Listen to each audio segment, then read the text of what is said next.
There are several very definite stages of sleep, and they all perform various services for the personality. They are also signals for different layers of consciousness, realization, and activity. They are accompanied by some physical variations, and there are some variations having to do with age. In our next chapter, I will speak of these in some detail.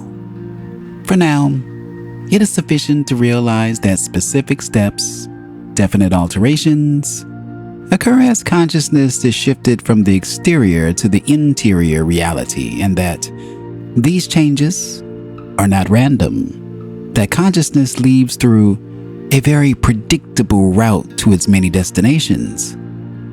Through the ages, the speakers have taught dreamers how to manipulate in these other environments. They have taught them how to bring back information that could be used for the good of the present personality. According to the intent, present purpose, and development, an individual may be aware of these travels to varying degrees. Some have excellent recall, for example, but often misinterpret their experience because of conscious ideas. It is very possible for one dreamer who is a speaker to go to the aid of another individual who is having some difficulties in an inner reality within the dream state. The idea of guardian angels, of course, is highly connected here. A good speaker is as effective within one reality as he is within the other, creating psychic frameworks within physical reality as well as within interior environments. Many artists, poets, and musicians are speakers, translating one world in terms of another, forming psychic structures that exist in both with great vitality, structures that may be perceived from more than one reality at once. There are also various states of consciousness in waking life upon which you do not focus, and of which you are usually quite unaware. Each state knows its own conditions and is familiar with a different kind of reality. You presently have a once-centered consciousness, in that you close off from your experience these other stages of consciousness in which other portions of your entire identity are intimately involved. These other stages of consciousness create their own realities as you create your own. The realities are, therefore, byproducts of consciousness itself. If you could become aware of these, they might appear to be other places to you rather than realms or fields of different kinds of activities.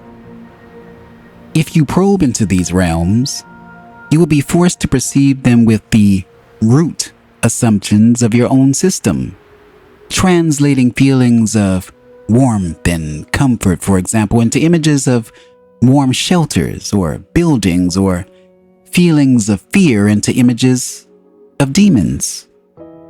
On occasion, even in waking life, a personality may spontaneously shift gears, so to speak, and suddenly find itself for a second or perhaps a few moments within another such realm. Disorientation usually occurs. There are those who do this quite deliberately with training, but often they do not realize that they are interpreting the experiences they have with the values of their home consciousness. All of this is not as esoteric as it might seem. Almost every individual has had bizarre experiences with consciousness and knows intuitively that their greater experience is not limited to physical reality.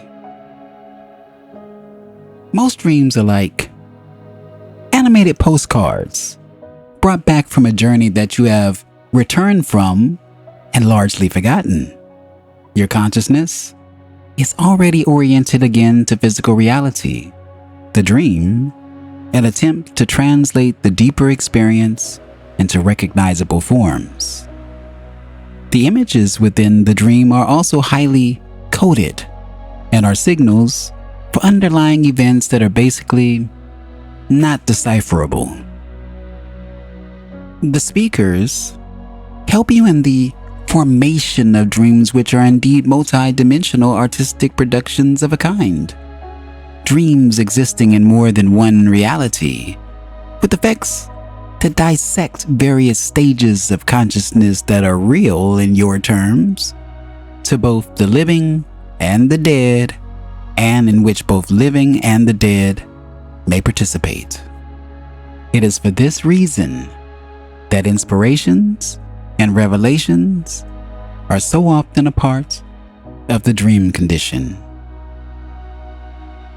End of chapter 17, part 6 of Seth Speaks, the Eternal Validity of the Soul.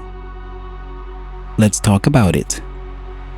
In this passage, Seth is discussing the different stages of sleep and their significance in shaping an individual's consciousness and experiences.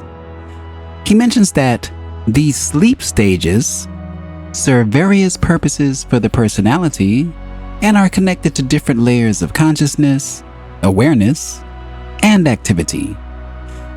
Seth highlights that these stages are not random, but follow a predictable route as consciousness transitions from the external world to the inner reality. Seth also mentions the role of speakers, who have historically taught dreamers how to navigate and manipulate these inner environments during sleep. The speakers help individuals gather information that can benefit their waking life, but sometimes misinterpretation occurs due to conscious ideas. The concept of guardian angels is mentioned, suggesting that speakers can assist those having difficulties in the dream state. Additionally, Seth notes that many creative individuals, such as artists, poets, and musicians, are speakers. Speakers who translate experiences between different realities and psychic structures that exist both in the physical and inner worlds. Finally, Seth suggests that there are various states of consciousness in waking life that people are often unaware of, and becoming aware of these states could lead to a different perception of reality. If you've enjoyed this video, please consider giving it a like, sharing it with a friend, and of course subscribing for more. What did you think about this particular passage? Please leave it in the comments below. And as always, thank you for listening, thank you for watching, and also, if you enjoy meditation videos, check out my other YouTube channel entitled Enter the Woods. It's called Enter the Woods. Once again, thank you.